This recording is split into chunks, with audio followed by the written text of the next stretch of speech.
시편 79편 1절에서 13절 말씀으로 마지막까지도 맡겨야 합니다 라는 제목으로 함께 은혜를 나누도록 하겠습니다. 큰 은혜 받으시는 이 시간 되시기 바랍니다. 좀 생뚱스러운 질문 같지만 오늘 설교와 이어지는 질문을 드리겠습니다. 잘 생각해 보십시오. 요즘 겨울철이라 밖에 나가면 붕어빵들이 많이 정말 날개도 친 듯이 팔리고 있습니다. 붕어빵을 사시면 어디부터 잡수십니까? 머리부터 잡수십니까? 꼬리부터 잡수십니까? 네, 머리가 두 분이고 꼬리가 두 분인 것 같습니다. 저 밖에는 뭘부터 잡수시는지.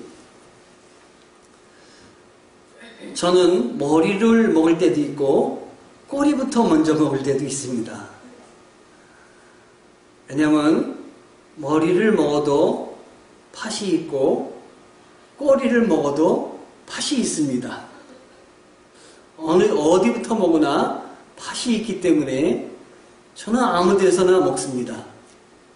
그럼 하나 더 질문을 드리겠습니다. 생선을 잡수실 때 머리부터 잡수십니까? 중간부터 잡수십니까? 꼬리부터 잡수십니까? 네. 자, 이 질문을 잘 기억하십시오. 오늘 설교 중간쯤에 왜 이런 질문을 드렸나 다시 한번 여쭤보겠습니다. 시편 79편은 이스라엘의 예루살렘 성전이 하나님의 징계로 이방 민족에게 무너졌을 때 기록된 시편입니다. 1절에서 4절을 보면 하나님의 성전이 있는 예루살렘에 이방인들이 난입을 해가지고 성소들을 무너뜨리고 파괴하는 것을 볼 수가 있습니다. 하나님 이방 사람들이 주의 땅으로 들어와서 주님의 성전을 더럽히고 예루살렘을 돌 무더기가 되게 하였나이다. 1절에 있는 말씀입니다. 제사장들과 이스라엘 사람들이 수없이 많이 죽어나갔습니다. 그런데 안타까운 것은 시체를 묻어줄 사람이 없었다 하는 것입니다. 자, 얼마나 정말 상황이 험악한 상황이 되었습니까? 이 장면을 보고 에돔 사람, 그 다음에 옆에 있는 암몬 사람, 모압 사람이 조롱을 하였습니다. 이런 일을 목격하는 시편 기자는 참으로 두려웠습니다. 이런 상황을 만났을 때 우리의 행동은 어떤 믿음인지 우리가 드러나게 됩니다. 제가 어린 시절을 보낸 시골은 참 밖에 저녁에 나가기가 두려웠습니다. 특히 잠자다가 화장실을 가느라면 절대로 밖을 못 나갔습니다. 여러분, 지금 서울에서는 그런 것을 경험할 수가 없지만 시골에서는 문 밖에 나가면은 정말 눈앞이 보이지 않을 정도로 아주 캄캄한 어둠이 몰려왔습니다. 그때는 전기도 없었습니다. 그래서 밖에 문 앞에 나간다는 건 너무너무 무섭고 두려웠습니다. 그 다음에 당시에 마승리라는 짐승이 있었는데 이 마승리라는 짐승은 승냥이가 무섭기 때문에 앞에 마자를 붙여가지고 마승냥이를 마승령이라고 했는데 밤이 되면 웁니다. 그리고 집 앞에 찾아와가지고 밤에 이렇게 승냥이 2마리가 있는데 눈에 파란불이 이렇게 그냥 번득이는 걸 볼 때는 집 안에 방 안에 있어도 몹시 두려웠습니다. 그때 그 어린 나이에 저 마승냥이가 우리 방 안으로 난입을 하면 어떡할까 이런 생각을 늘 하곤 했습니다. 할머니가 몇 번은 밖에 데리고 나가시다가 이 밤에 밖에 나갈 수가 없으니까 요강을 집에다가 갖다 놓으셨습니다. 그래서 요강에 저녁에는 밖에 나가지 않고 화장실에 가지 않고 거기다가 소변과 또 대변을 놓았던 기억이 합니다. 그런데 지금은 혼자 밖에 나가는 것, 혼자 밤에 화장실 가는 것이 두렵지가 않습니다. 왜냐하면 더 이상 화장실이 밖에 있지 않기 때문입니다. 화장실이 집 안에 있기 때문입니다. 그리고 또 하나는 이제 어린아이가 아니기 때문입니다. 우리의 믿음도 어린아이가 아니어야 됩니다. 단단히 서야 할 때입니다. 그런데 오늘 시편 기자를 보면은 이 시편을 쓴 아삽이라는 사람이 신앙이 얼마나 대단한데 그 아삽이 두려워 떨고 있습니다. 그래서 시편 기자의 오늘 말씀을 보면 떨면서 하나님 앞에 간절히 기도하는 것을 볼 수가 있습니다. 5절 말씀인데요. 여호와여 어느 때까지이니까 영원히 노하시리이까 주의 질투가 불붙듯 하시리이까 이렇게 말씀하고 있습니다. 시편 기자는 비록 성전도 지켜주시지 못하는 하나님 그리고 당신의 백성도 지켜주시지 못하는 하나님이라고 많은 백성들이 생각하고 옆에 모압과 암몬이 조롱하는 이때가 되더라도 그는 하나님을 굳게 믿고 있었습니다. 시편 기자는 하나님의 백성에게 이런 끔찍한 일이 일어난 것에 대해서 끊임없이 하나님을 배신하고 불순종하였던 그 이유가 우리의 죄 때문이다 라는 것을 알고 있었습니다. 그래서 하나님께 뭐라고 이야기하고 있냐면 하나님 우리에 대한 징계를 이제 풀어주소서 마음을 열어주시고 이 문제를 해결하여 주시옵소서 라고 기도하고 있습니다. 하나님께서는 결과적으로 이 기도를 들으시고 이스라엘 백성들을 회복시켜 주셨습니다. 그 배후에는 이렇게 아삽처럼 하나님 앞에 간절히 기도하던 사람들의 기도가 있었기 때문인 것입니다. 하나님께서는 많은 사람의 기도를 모아주십니다. 제가 지난주에 낙상을 해가지고 그 허리에 엉덩이에 금이 갔습니다. 제대로 걷지도 못하고 일어서지도 못하다가 오늘 이렇게 말씀을 전하게 해주신 은혜에 감사를 드립니다. 그런데 제가 혼자서 설교를 하고 혼자서 이렇게 하는 줄 알았더니 알고 봤더니 저를 위해서 기도하는 사람들이 많이 있었습니다. 오월순 집사님이 전화를 하셔서 목사님 요즘 어떠시냐고 많이 나으셨냐고 기도하고 또 우리 교회 나오시지 않는 다른 분이 오셔가지고 목사님 어떠시냐고 많이 나오셨냐고 이 주변에 상점에 그 여러 어른들이 오셔서 궁금해 하셨습니다.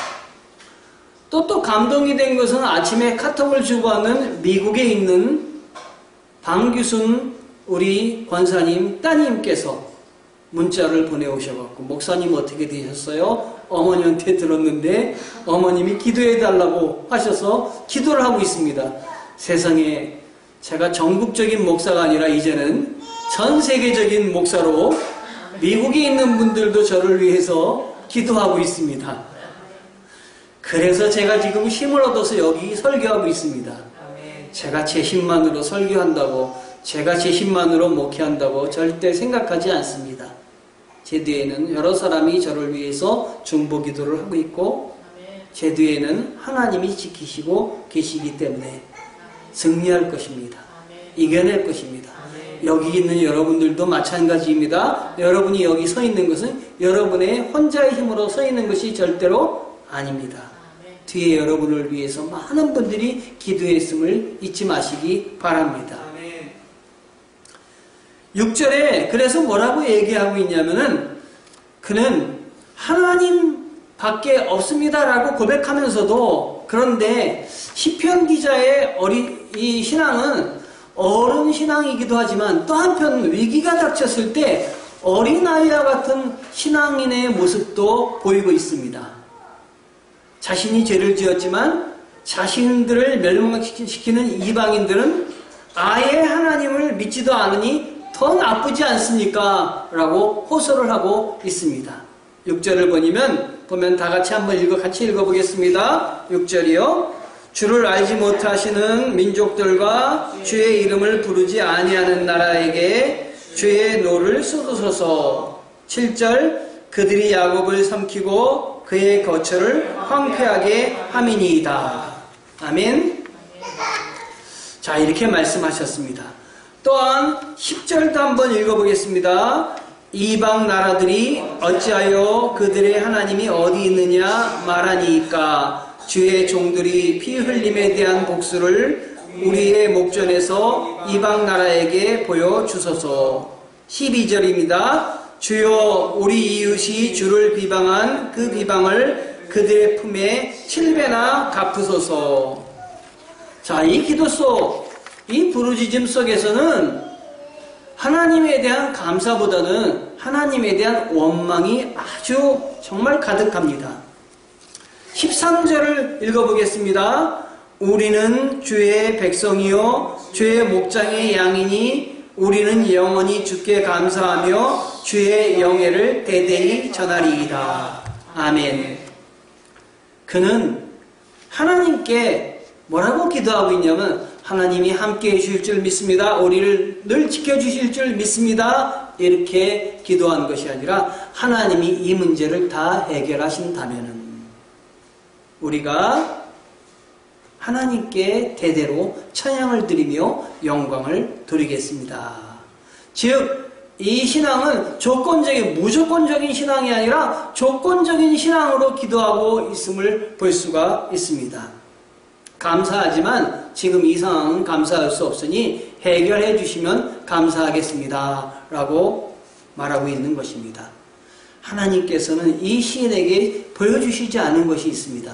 그것은 뭐냐면 부분만 보게 하셨지 전체를 보게 하시지 않으셨다고 하는 사실입니다. 아까 제가 초기에 처음 설교를 시작하면서 생선을 잡수실 때 어디부터 잡수시겠느냐 여쭤봤습니다. 붕어빵을 잡수실 때 어디부터 잡수시겠느냐 여쭤봤습니다. 붕어빵을 먹을 때는 그 안에 팥이 들어있기 때문에 그것을 알기에 처음부터 먹어도 팥이 있고 끝에 먹어도 팥이 있기에 아무데나 먹으면 됩니다. 다 팥맛 동일하기 때문입니다. 물고기는 생선은 어디가 제일 맛있냐면은 생선은 가운데가 제일 맛있죠. 꼬리가 맛있다고 꼬리만 먹는 사람 못 봤습니다. 그런데 저희 어머니께서는 어렸을 때 머리가 맛있다고 머리만 잡수시는 것입니다. 그리고 우리에게 가운데를 주셨습니다. 그래서 굉장히 부러웠습니다. 머리를 먹고 싶은데 저 맛있는 머리를 어머니는 왜 혼자서 잡수실까? 그래서 머리를 한번 먹어봤습니다. 맛이 있기는커녕 아무것도 맛이 없었습니다. 어머니는 머리가 맛이 없다는 걸 알고 계셨습니다. 그러나 자녀들을 위해서 몸통 부분을 양보하셨던 것입니다. 어두일미라는 말이 있죠. 이 어두일미란 말은 요즘 어두육미라는 말로도 쓰이는데 생선은 머리가 맛있고 육지고기는 꼬리가 맛있다. 이렇게 얘기하는데 이건 잘못된 개념입니다. 사실은 국어사전에 보면 어두육미란 말은 안 나오고 어두일미라는 말이 나오는데 어두일미를 어두육미로 표현했을 뿐입니다.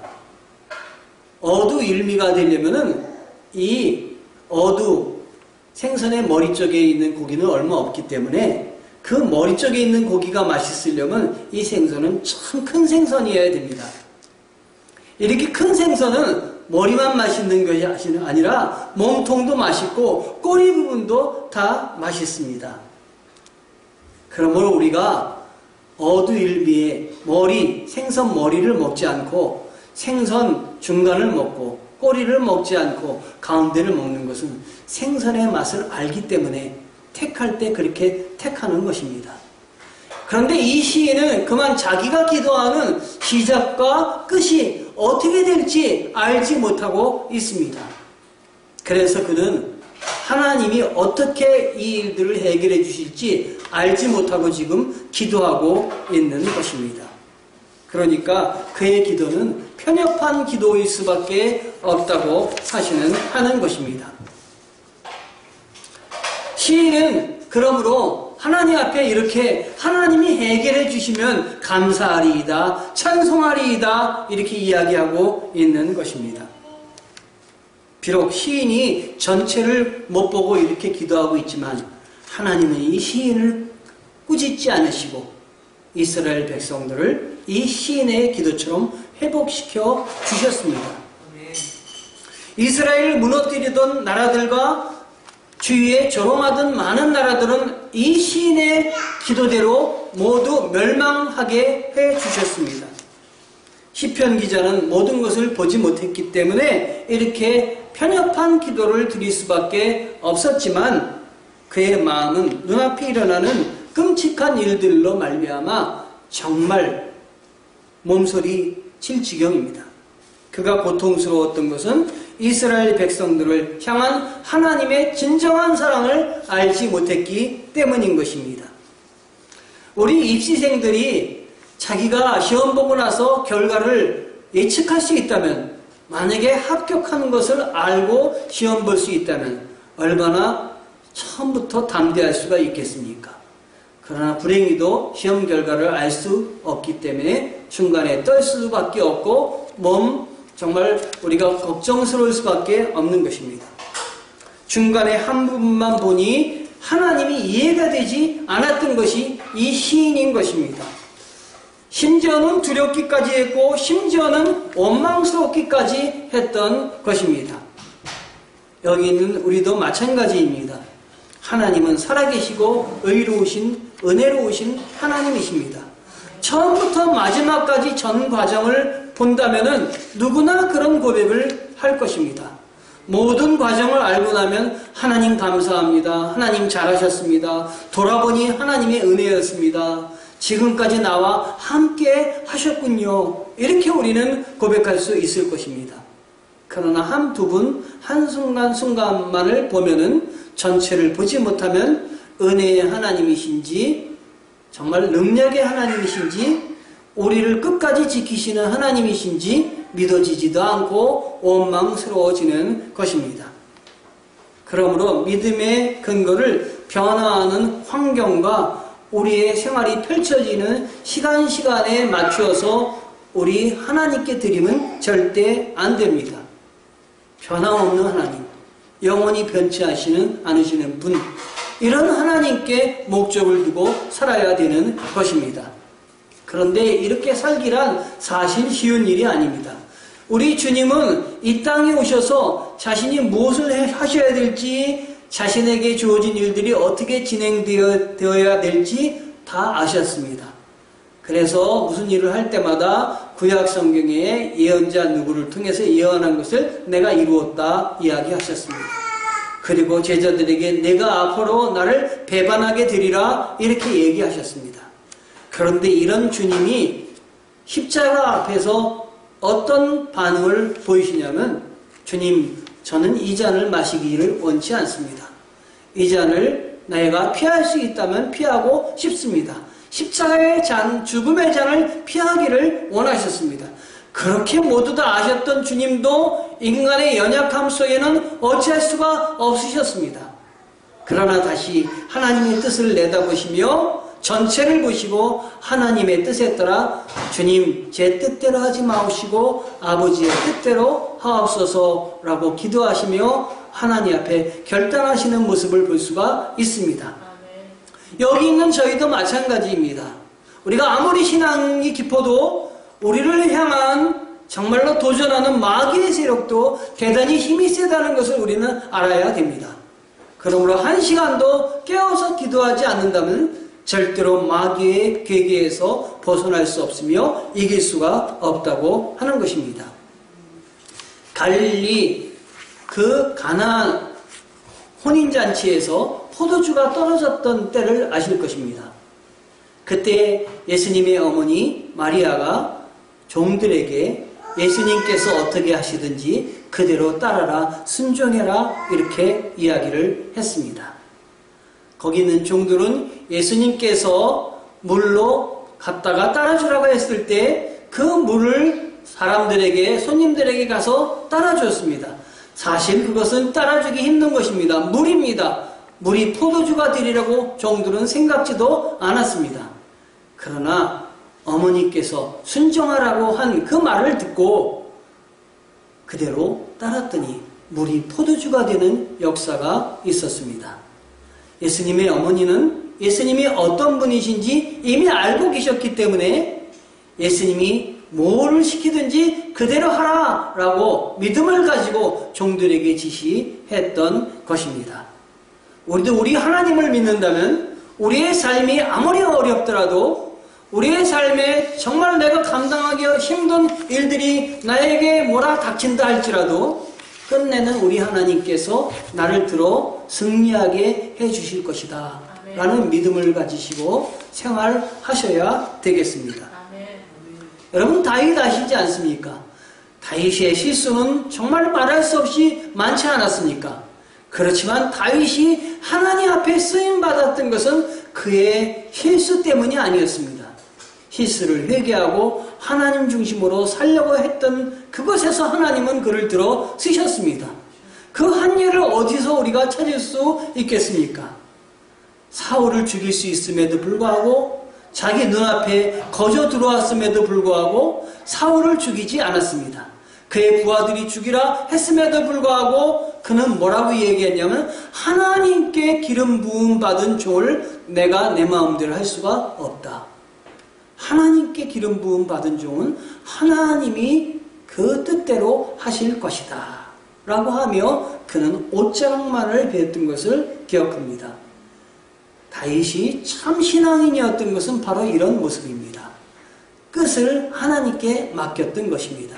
내 삶이 이렇게 쫓기고 지금 어렵고 죽을 수 있는 상황 가운데 있을지 모르지만 그러나 내 마지막을 하나님께 맡긴다는 그 믿음, 신뢰가 그를 이런 행동으로 이끌었던 것입니다. 여러분, 우리가 신앙생활을 하면서 나이만 들면 안 됩니다.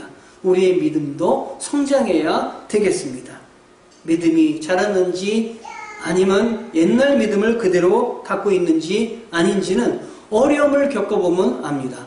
위기가 닥쳐올 때 어떤 모습을 하는가 이걸 보면 그가 신앙인인지 아닌지를 볼 수가 있습니다.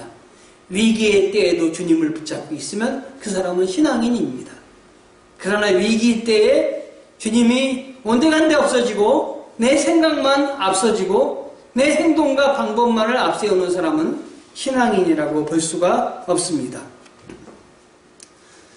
처음에는 예수님이 어떤 분인지 긴가민가 했는데 그러나 시간이 지나면서 내가 위기일 때 예수님을 붙들고 주님만 붙들고 기도하는 사람은 주님이 함께 하시는 동행하시는 그 은혜를 느낄 것입니다. 그래서 주님이 나를 끝까지 버리시지 않으시고 내가 외롭고 힘들 때 내 옆에 서서 계시는 분이시구나 하고 느끼고 주님 앞에 충성을 다하게 되는 것입니다. 예수님의 제자들이 예수님께 배운 것이 있다면 바로 그것입니다. 그래서 예수님께서는 제자 훈련을 시키실 때 1단계로 예수님과 함께 거하게 하셨습니다. 예수님의 방법과 인격을 배우게 도와주셨습니다. 그리고 2단계는 나가서 전도하게 하셨습니다. 예수님과 함께해서 예수님이 힘을 주시는 걸 끝까지 느끼고 붙잡고 일하는 사람이 나가서 전도까지 할 수가 있는 것입니다. 어려운 일도 주님 붙잡고 이겨낼 수가 있는 것입니다. 예수님과 동행하고 예수님과 함께하는 기간이 길면 길수록 우리 안에 나는 적어지고 예수님이 더 커져야 되는 것입니다. 처음에는 예수님을 믿는 것 같지만 어려울 때는 예수님이 온데간데 없어지면 이건 참 신앙인의 모습이 아닌 것입니다. 그런데 많은 사람들이 정말로 안타깝게도 이 모습이 거꾸로 되어가고 있습니다. 내가 이제는 굳건한 음식을 먹을 때가 됐는데 아직도 너는 정말로 연약한 옅은 음식만 먹고 있구나. 예수님은 우리를 향해서 안타깝게 여기십니다. 내가 처음 예수를 믿을 때 예수님은 어떻게 믿었습니까? 예수님 왕의 영이며 나에게 힘을 주시는 예수님이며 나를 도우시는 예수님이며 나를 지키시는 예수님이신데 이런 하나님 예수님께 고백을 했는데 시간이 지나면서 점점 이 예수님에 대한 믿음이 옅어지며 정말 어려울 때 예수님을 붙잡고 있는 것이 아닌 혹시 모습이 내가 아닌지 돌아봐야 됩니다. 시간이 지나서 교회의 중직은 맡았는데 정말 예수님이 내 안에 가운데 중앙분으로 자리 잡고 있는지 나는 돌아봐야 되겠습니다. 내 조그만 어려움도 해결해 주실 수 있는 분으로 믿고 있는지, 그렇지 않고 믿고 있지 않아서 정말 중요한 때는 하나님이 없는 사람들처럼 행동하는 사람이라면 정말 우리는 회개해야 되는 것입니다. 저는 아침마다 우리 성도님들에게 말씀을 보내드립니다. 아침마다 여기 계신 성도님들은 제가 보내드린 말씀을 이렇게 받으실 줄 믿습니다. 그 말씀을 받으실 때 여러분의 마음이 어떠하신지 한번 여쭤보고 싶습니다. 저는 그 말씀을 읽을 때 이제 이제 얼마 있으면 구약을 이제 다 읽습니다. 그리고 신약부터 시작해서 이제 구약까지 아침에 보내는 말씀만으로도 일독을 하게 되었습니다. 근데 먼저 보내기 전에 제가 은혜 받기 위해서 말씀을 읽습니다. 그러다가 깜짝 놀랄 때가 많이 있습니다. 이런 말씀이 여기 있었네. 이렇게 귀한 말씀을 하나님이 오늘 나에게 주시는구나 하고 생각하며 그 말씀을 여러분들에게 보내드립니다. 그런데 그 말씀을 받으시고 여러분들이 저에게 피드백을 보내주시는데 어떤 때는 나와 정반대의 다른 피드백을 주실 때도 있지만 어떤 때는 내가 느끼고 이런 하나님이시구나 라고 하는 것을 느끼고 정확하게 나에게 그 내가 느낀 것과 똑같은 은혜를 받았다고 보내시는 분들도 있습니다. 성령께서는 우리들에게 이렇게 귀한 말씀을 받게 하시고 깜짝 놀라게 우리들을 이끄시구나 하는 생각을 하게 됩니다. 여러분, 하나님의 말씀으로 깜짝 놀라는 일들이 여러분 가운데 많으시기를 바랍니다. 그래서 정말로 이 말씀으로 말미암아 교회만 다니는 것이 아니라 여러분의 삶 속에 예수 그리스도가 주인이 되게 도와주시고 그리고 이미 주인이신 그분께 나의 삶을 더욱더 강력하게 이끌어 달라고 하나님께 기도하며 감당하시기를 원합니다. 지난주에 영국의 극작가 조지 버나드 쇼가 그의 묘비명에 이런 말을 남겼다는 얘기를 우연찮게 들었습니다. 여러분이 그 마지막 묘비명에다 여러분은 무엇이라고 적고 싶습니까? 가끔 저에게 이름을 줘달라는 사람도 있고 그래서 이름을 제가 줘드립니다. 그런데 묘비명을 적어달라고 하시는 분들도 계셨습니다. 그래서 제가 고민하다가 묘비명을 적었습니다. 성경을 찾아가지고 묘비명을 적어드렸더니 마음에 안 든다 그래가지고 한 3-4차례 적어서 드렸더니 마음에 든다고 이것으로 우리 어머님 묘비명을 해야 되겠다고 해서 묘비명을 바꾸신 분도 계십니다. 그런데 버나드 시어는 이런 묘비명을 남겼다고 합니다. 우물쭈물하다가 내 이럴 줄 알았지. 우물쭈물하다가 내 이럴 줄 알았지. 우물쭈물하다가 죽음을 맞이했다 하는 이야기입니다. 죽음을 예견하면서도 현실은 어쩌지 못한 짙은 그 풍자와 위트가 정말 그에게서 해학적으로 나온 모습이다 이런 생각을 해봅니다. 잠깐 세상에서 허둥대다가 어느새 맞이하는 것이 죽음이라면 얼마나 안타깝습니까? 이제 준비하지 않으면 이렇게 우물쭈물하다가 우리도 언젠가 우리의 마지막을 맞이해야 될 줄 모릅니다. 야곱이 애굽의 왕 바로 앞에 섰을 때 애굽의 왕 바로가 야곱에게 이렇게 질문했습니다. 연세가 어떻게 되십니까? 그랬더니 야곱이 130세라고 이렇게 이야기를 했습니다. 그러면서 뭐라고 얘기했냐면 내 인생의 횟수가 짧지만 고달픈 세월을 보냈습니다. 창세기 47장 9절에 보면 그렇게 나와 있습니다. 인생을 살펴보니 참 고달픈 삶을 보냈다. 이 야곱은 이렇게 자기를 돌아보며 이야기하고 있습니다.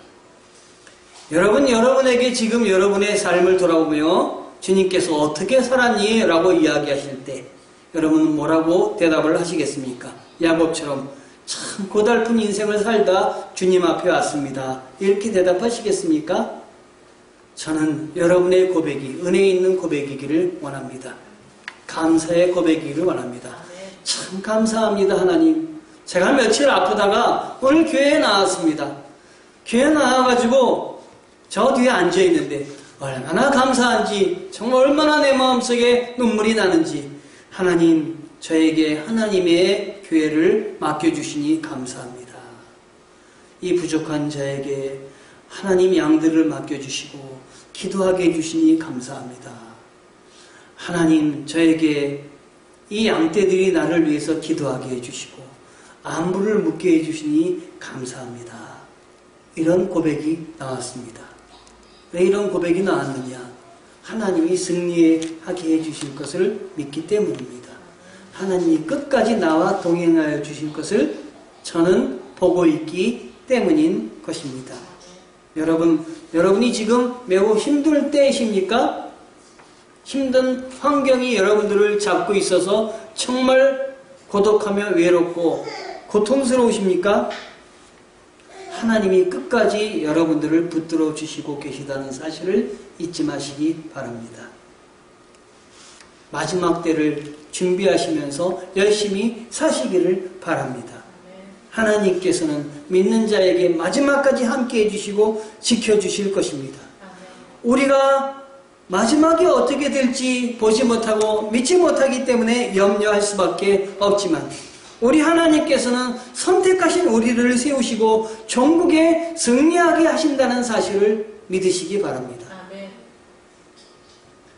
붕어빵을 보면 붕어빵 처음부터 끝까지 다 팥이 들어 있습니다. 그래서 시작을 먹거나 끝을 먹거나 아무 때부터 먹는다고 그것이 뒤에서부터 먹거나 앞에서부터 먹거나 그것이 웃음거리가 되지 않습니다. 우리 인생의 처음부터 끝까지 그 속엔 주 예수 그리스도께서 동행하고 계십니다. 아멘. 어디를 가든지 주님 붙잡고 나아가면 승리하게 될 것입니다. 아멘. 여러분의 일생을 마지막까지 주님이 동행하신다는 것을 믿으시고 신뢰하시고 나아가시기 바랍니다. 아멘. 끝까지 마지막까지 주님께 맡기시는 여러분 되시기를 바랍니다. 이사야 41장 9절을 읽고 설교를 마치겠습니다. 내가 땅 끝에서부터 너를 붙들며 땅 모퉁이에서부터 너를 부르고 내게 이르기를 너는 나의 종이라 내가 너를 택하고 싫어하며 버리지 아니하였다 하였노라. 아멘. 기도하시겠습니다. 주님 은혜에 감사드립니다.